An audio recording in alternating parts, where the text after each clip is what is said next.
짜잔, 내가 돌아왔다.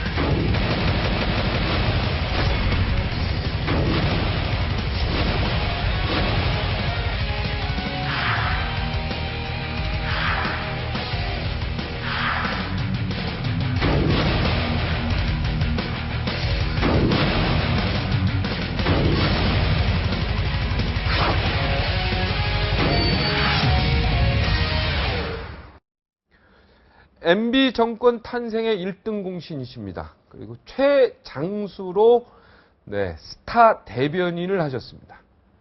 그리고 폭탄주를 처음으로 만드신 분입니다. 이분에게 따라 붙는 수식어들입니다. 여야를 넘나드는 원만한 인간관계, 그리고 온화한 성품, 그리고 절제의 언어.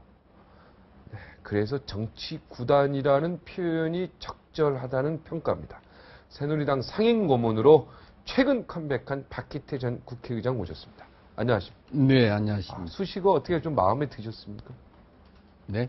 수식어, 우리 별명, 예. 아니, 박정진 씨보다 말 잘하는 사람이 있습니까? 아, 왜 그러십니까? 야, 근데 아까 그 말 중에 제가 동감하는 게 있어요. 여러 가지 화면에 나왔는데. 네. 소통은 쌍방이 하는 거다. 네. 거기에 동감합니다, 저는. 네. 소통은 한 사람만이 하는 게 아니죠. 그렇죠. 소통은 쌍방이 노력을 해가지고 하는 쌍방행입니다. 네. 네. 그러니까 청와대 박근혜 대통령에게만 자꾸 불통이다, 불통이다, 이렇게 이야기하는 것도 사실은 이쪽도 50% 잘못이 있다는 이야기를 그렇게 말씀하신 거 아니에요? 네, 그렇죠. 그러면은 자기가 요구하는 대로 다 들어주면 그게 소통이다 이러면은 그 상대방은 뭡니까? 이쪽에서 말하는 대로 하는 그런 존재에 불과하지 않습니까? 네. 그럼 수음계에 불과하기 때문에 네. 그거는 안 된다. 그러니까 소통이라는 것은 쌍방이 노력해야 되는 것이지 어느 일방의 시혜 조치로 되는 게 아닙니다. 예. 과거에 그런 일이 많았는데요. 네. 자, 상임고문단 만찬 가셨죠? 네. 엊그저께. 어떻게 밥은 맛있었습니까? 오랜만에 얻어먹으니까 더 맛있대요. 오랜만에. 네. 요즘에 불러주는 사람은 없죠? 예. 예. 거기 가셔서 또 한 말씀 하셨을 거 아닙니까?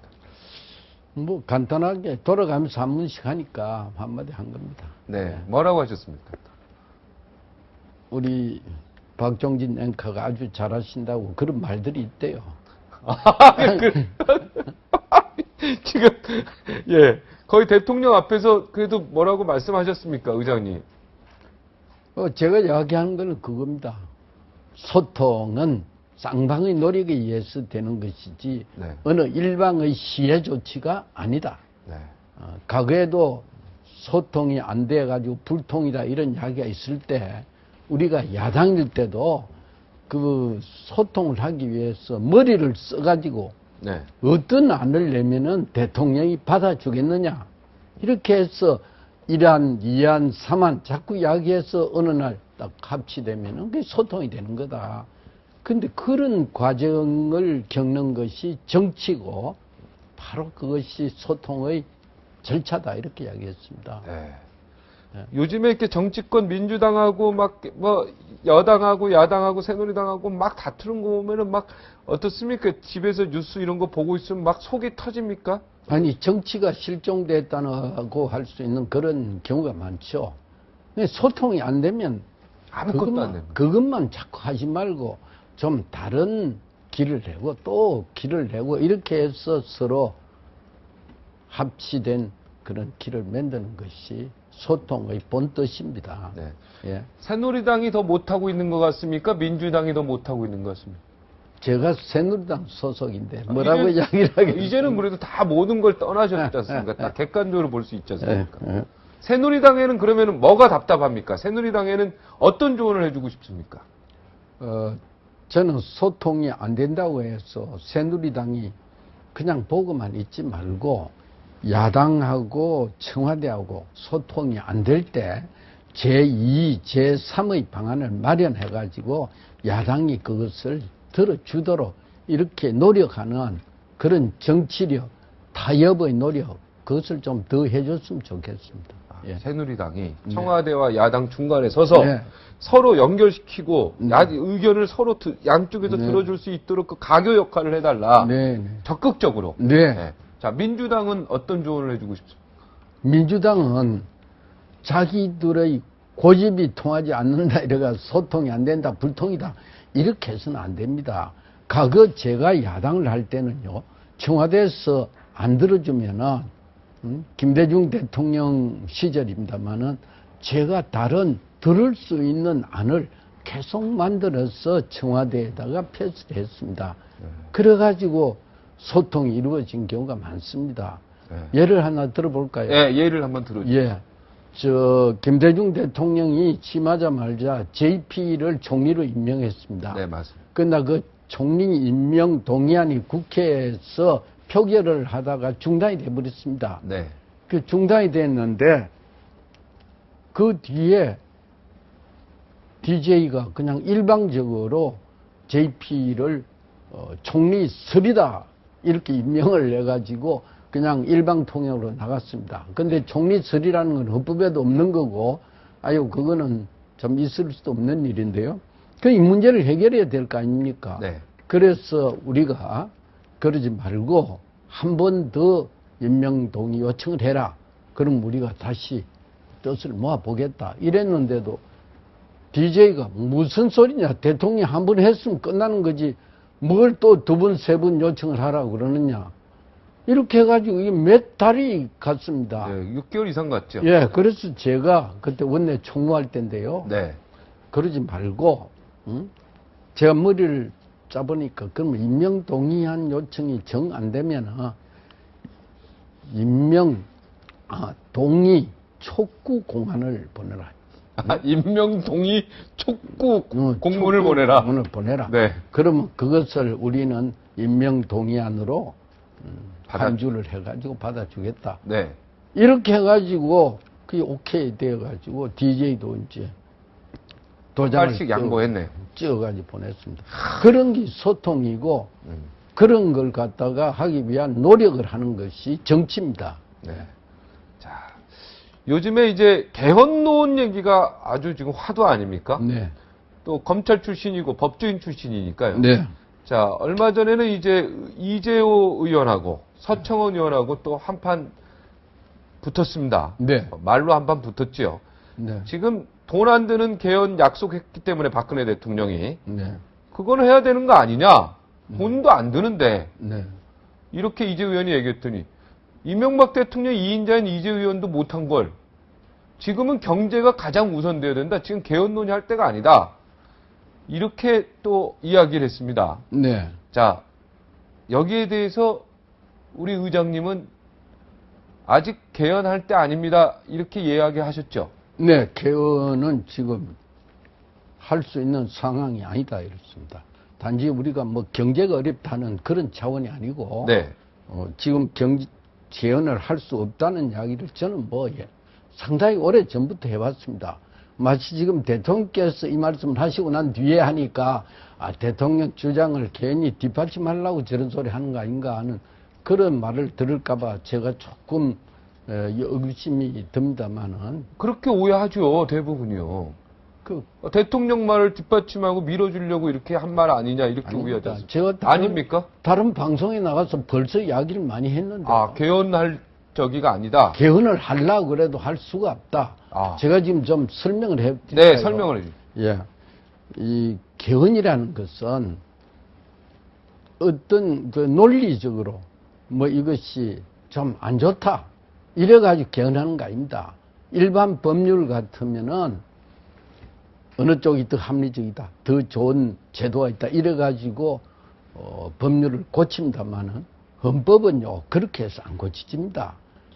헌법을 고치는 그 방법이라는 것은 유력한 정치 주체들이 헌법을 이런 식으로 고치고 저런 식으로 고치면은 자기가 집권을 할 수 있다. 자기 당이. 네. 이 집권론입니다. 헌법 개정화. 그러니까 다른 것은 개헌이 안 됩니다. 제가 좀 더 설명을 하면은 네. 우리 헌정사 한 60년 동안에요. 개헌을 9번 했죠. 9번인가 10번쯤 했습니다. 그 모든 것이 헌법이 안 좋아서 고친 게 아니고 어떻게 하면은 자당이나 그 유력 정치 세력이 집권을 할 수 있겠느냐. 그 집권을 하기 위해서 헌법을 고쳤습니다. 그리고 마지막에 이제 고친 것이 17년 전입니까? 87년에 안 고쳤습니까? 네, 87년이 마지막 예. 바꿨죠. 17년 동안 안 고쳤는데요. 네. 직접 대통령을 선거하게 네. 되죠. 87년이 그것이 직선제하고 단임제 아닙니까? 네. 이것을 주장한 것이 삼김이거든요. 삼김을 주장한 이유는 그렇게 고치지면 자기들이 집권을 할 수 있다는 그런 생각에서 그렇게 주장을 한 겁니다. 아, 한 번씩 돌아가면서 할 수 있겠다. 한 번씩이든지 자고는 한번 기회가 온다. 네. 2번 한 사람이 네. 연속 못하니까. 네. 그래서 민정당하고 이렇게 다투다가 민정당 쪽에서 이걸 받아들인 겁니다. 네. 민정당도 잘 계산을 해보니까 자기들도 열심히 하면은 삼김이 분열되어 있는 한은 자기들도 집권 가능성이 있겠구나. 이래가지고 헌법을 고친 겁니다. 네. 직선제, 단임제로. 다 서로의 욕심이 딱 맞아들었기 때문에 그래서 단임제로 한 거고. 단임제로 되고 네. 헌법이 고쳐진 겁니다. 네. 그래서 자기들이 예상했던 대로 순차적으로 집권을 했습니다. 제일 먼저는 민정당 노태우 대통령, 두 번째는 YS, 세 번째는 DJ, 네 번째는 노무현, 또 다섯 번째는 그 노무현 대통령으로부터 다시 또 민정으로 이명박 다시 네. 정권을 또 찾았죠. 찾는. 그러니까 이 정치 주체들이 지금 어떤 생각을 하고 있느냐 하면은 현행 헌법이 제일 좋다. 현행 헌법 가지고 하면은 또 집권할 수 있는 기회가 있겠구나. 다른 방안을 아무리 찾아도 현행법보다도 난 것이 없다. 그렇게 다 속으로 생각을 하고 있는데, 네. 그 지금 뭐 논리적으로 네. 좀 안 맞는다고, 네. 안 맞는다고 그 더 좋은 제도가 있으니 고칩시다. 이래가지고 안 고치집니다. 그래서 이런 집권의 동기, 집권론이 아닌 개헌은 있을 수 없다는 의미에서 안 되는 거고요. 그래서 근데 이제 그거가 옳고 그르냐에 대해서는 어떻게 생각합니까, 의장님? 5년 단임제가 과연 옳은 거냐, 그른 거냐? 아, 그래. 옳다, 그러다 가지고 개헌을 할 수는 없습니다. 아, 옳다, 그러다 가지고 개헌을 할 수가 없다. 예. 집권 세력들 각 주체들이 오케이를 해야 되고, 그렇죠. 거기에 다 맞아야 된다, 이런 그래, 얘기죠. 자기들의 집권 기회가 확대된다든지, 집권 기회가 보장되는 그런 개헌을 희망하는 것이지, 뭐 논리적으로 어느 쪽이 더 좋다 이래야 되는 거 아닙니다. 예. 그래서 예를 하나 들면은 노무현 대통령 때 원포인트 개헌을 하겠다고 대통령이 제의를 했지 않습니까? 네. 그 단임제하고 4년 중임제. 4년 중임제를 고치려고. 네. 근데 정치 어떤 정파에서도 거기에 대해서 관심을 별로 갖지를 않았습니다. 네. 그걸 대통령이 제의했는데도 안 됐어요. 박근혜 대통령도 이번에 대선 후보 시절에 4년 중임제 개헌, 여기에 대해서도 언급한 적이 있거든요. 언급했는데. 그러니까 왜 그러냐 하면은 지금 헌법이 제일 자기들이 집권하기에 제일 알맞은 제도다. 이보다 더 좋은 제도는 없다. 그리고 중임제로 고치는 것은 시끄럽기만 하지 자기들이 집권하는 데는 별 도움이 안 된다. 오히려 두 번씩 하게 되면 집권 기회가 더 멀어진다. 안 그렇습니까? 빨리빨리 끝나야 빨리. 근데 이제 그런 측면에서는 이제 집권 세력의 주체들은 그런 생각을 하지만 국민들은 그래도 하나의 정책을 8년씩 그리고 4년의 중간평가 한번 하고 이런 것이 훨씬 더 민주주의 국가에 필요하다고 그것이 또 옳다라고 생각하는 부분들이 많은데요. 의장님은 그러면 옳고 그르다의 게임에서는 4년 중임제에 대해서 어떻게 생각합니까? 5년 단임제하고. 일장일단이죠. 아, 일장일단. 예. 옳다 그르다의 판단에서. 중임제가 꼭 좋은 게 아닙니다. 왜 그러냐면요. 우리가 과거에 중임제 때문에 장기 집권으로 흘렀고 그걸 타도하기 위해서 얼마나 많은 노력을 했습니까? 그래서 이 단임제라는 것은 그냥 앉아가지고 단임제가 낫겠다 이래서 한 게 아니고 오랜 투쟁의 산물입니다. 이 역사적인 산물이에요. 예. 이걸 조금 했다 이래가지고 20년도 안 돼서 또 중임제를 해보자. 그런 발상은 내 생각에 별 맞지 않고요. 네. 또 중임제를 한다 하더라도 후반기에는 지금 단임제하고 똑같습니다. 안 그렇습니까? 지금 단임제를 왜 문제 삼느냐 하면은 책임을 물을 수 없다. 네. 뭐 이런 게 가장 큰 건데 네.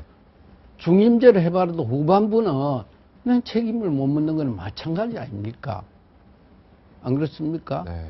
그렇기 때문에 거기 괜히 임기만 좀 연장하는 그런 효과는 있을는지 몰라도 별다르게 그것이 민주정치의 제도다 이렇게 꼭 내세울 수는 없다는 겁니다. 그러니까 의장님은 개헌의 필요성도 그렇게 느끼지 못하시네. 네, 예, 네. 그렇습니다.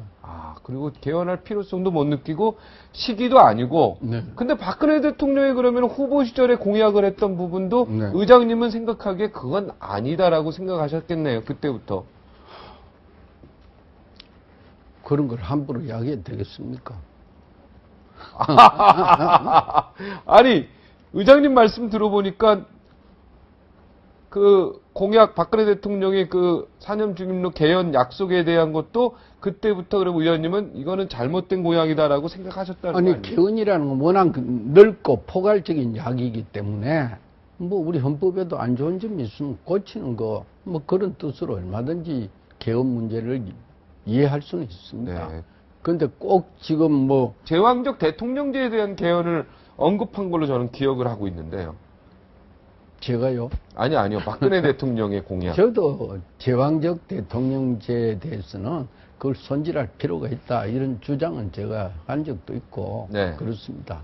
네. 그러나 그것이 꼭 뭐 제 주장이 맞는 것도 아니고 그것에 대해서 이 집권 준비 세력들이 별로 관심이 없어요. 집권하는 데만 관심이 있지. 네. 예. 알겠습니다. 자, 박근혜 대통령 신년 기자회견 혹시 보셨습니까? 네. 네, 어떻습니까? 총평을 좀 해주시겠습니까? 거기 뭐 통일 대박 얘기도 나오고 뭐. 예, 가장 국민들이 피부로 느끼는 것은 네. 경제개발 3개년 계획을 구체적으로 세워서 강하게 국민 경제를 일으키고 복지를 도모하겠다는 그게 제일 가슴에 네. 닿을 그리고요. 네. 통일 대박론인데요. 그 통일 대박론을 이야기해서 그야말로 대박을 했습니다. 네. 그렇기 때문에 그런 시원한 대통령 말씀이라는 걸 국민들이 많이 느꼈을 겁니다. 네. 김기춘 실장이 검찰의 후배 되십니까? 아니죠. 선배 되십니까? 예. 김기춘 실장을 굉장히 칭찬하셨습니다. 아니, 잘하니까 칭찬한 거지, 뭐. 근데 김기춘 실장에 대해서 칭찬하는 목소리는 그렇게 언론에서는 잘 안 들렸는데요. 우리 의장님은 어떤 의미에서 이렇게 기획력도 좋고 머리도 좋고 뭐 이렇게 이야기를 하셨어요? 네. 어떤 면에서 구체적으로 얘기하십니까? 금방 이야기한 그런 정도로 우선 능력이 있고 인품도 훌륭합니다. 네. 그리고 역대 이렇게 국회의원 하는 것을 보니까 항상 크게 네. 넓게 이렇게 보는 그런 훌륭한 식견과 인품 가지고 있습니다. 네. 그건 이제 그래서 추상적인 이야기시고 구체적으로 야 요즘에 뭐 하는데 요거 참 잘하더라 이런 거 혹시 칭찬하실 건? 우선 그 김기춘 실장이 그 자리에 앉음으로써 그 청와대 비서진이 완전히 안정감을 찾고 뭔가 일사불란하게 대통령을 보좌해서 무슨 좋은 결과를 얻겠다는 그런 분위기를 우선 만든 겁니다. 그 앉자 말자. 네, 그건 맞습니다. 그 존재 자체가. 네. 그래서 왕 실장이라고도 불리고요. 그런데 이제 그렇게 딱 존재 자체가 일사불란하고 딱 한다는 얘기가 거꾸로 얘기하면은 이제 권위주의적, 수직적인 그런 어떤 인사 관례가 있어서 제대로 할 말들을 못한다 이런 또 단점도 있지 않습니까? 거기에 대해서 불만의 목소리도 있는데요. 거기에 대해서 글쎄요, 취임 이후에 뭐 그렇게 했단 말은 못 들었는데요. 네. 아주 저는 함부로 하겠습니까? 그 실장님이 나이도 워낙 드시고 뭐 검찰 지금 출신에다 이 국회의원 오셨네. 시점에서 네. 이 시점에서 그만큼 청와대 실장 역할을 할 수 있는 사람을 쉽게 구할 수가 없을 겁니다. 네. 아주 난 참말로 적임자를 뽑았다 이렇게 생각을 합니다. 두 분이 친하신 거죠? 고등학교 같이 다니.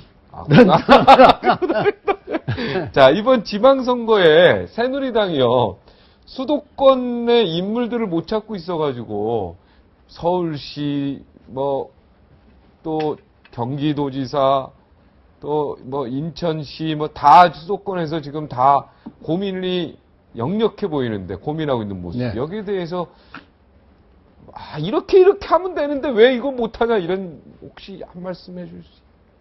저도 그건 자신이 없는데요. 네. 내부에서 깊숙이 논의를 해가지고 네. 경쟁력 있는 사람을 네. 또 모시도록 노력을 해야 됩니다. 외부 인사들을. 네. 아니 내부도 그렇고 내부든 외부든 네. 정말 그 삼고초려의 예를 갖춰야 합니다. 네. 예.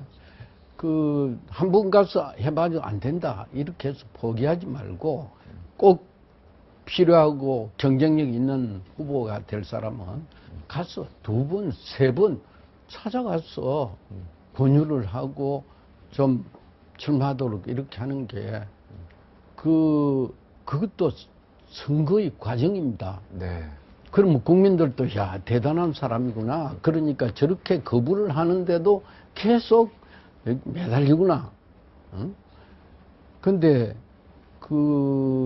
재갈 공명도 네. 누비가 세 한 번. 번만 찾아가서 안 된다고 그냥 포기를 해버렸으면은 지금 역사에 그리 유명한 사람이 안 됐겠죠. 네. 그러나 3번씩이나 찾아가서 그렇게 요구를 하는 바람에 국민들도 대단한 사람이구나. 이분은 네.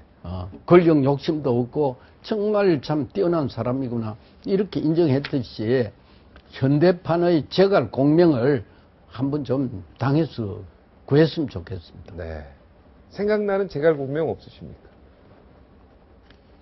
제가 식견이 여기서 말씀드리기가 좀 그렇지요. 그런 의미에서 안철수 의원은 8번이나 윤여준 장관을 찾아가서 예? 결국은 윤여준 장관이 끝까지 노호했는데 예. 결국은 이 자리에서 8번까지도 노호하셨대요. 사실은. 근데 이제 기사에도 나오고 안철수 의원이 굉장히 힘들어하는 모습을 보고 전화로 알겠다고 이렇게 했다고 어저께 나와서 얘기하셨는데 그런 걸 본받을 필요가 있네요. 그러면은. 그렇죠. 사람을 초빙한다 할까 사람을 보습하는 데는 엄청 노력이 있어야 됩니다. 네. 예. 아마 한나라당에서도 한나라당이라 새누리당에도 그렇게 해서 후보를 구할 것입니다. 네. 그 큰 집권 세력이 서울시장 후보 한 사람 못 내겠습니까? 네. 너무 조마조마하게 생각하지 마시고 좀 기다려 보십시오. 네. 찾아가라. 7번이고 8번이고 네. 재갈 공명을 낳기 위해서 유비가 밤새 기다렸듯이 네. 찾아가라. 네. 그리고 그렇게 외부 하는 인사를 거죠. 영입해라. 예. 내부에서도 하고 외부에서도 하고 그것이 선거운동이고 선거에 이기는 길이다. 네. 아주 좋은 얘기 해주셨습니다. 자, 새누리당 이제 상임고문으로 컴백하셨는데 앞으로 어떤 역할을 하시게 됩니까? 뭐 별것도 없고 시킨 대로 하죠. 네. 상임고문이 최고 높으신 분인데 뭘 시키는 공무원이라는 거는 물어봐야 대답을 하지 스스로 뭘 아, 잘 하기는 어려운 자리 아닙니까? 월급은 없지요? 뭐 있습니까? 없어서 폭탄주 대접도 못 하겠습니다. 없어서. 예. 오늘 여기 나와주셨는데, 야, 요 말은 내가 하고 싶었는데, 박앵커가 안 시켰다. 그래서 못했다. 이런 말씀 있으면 한 말씀 하시죠. 없습니다. 오늘 여기까지 다 하겠습니다. 했습니다. 네. 여기까지 하겠습니다. 고맙습니다. 감사합니다.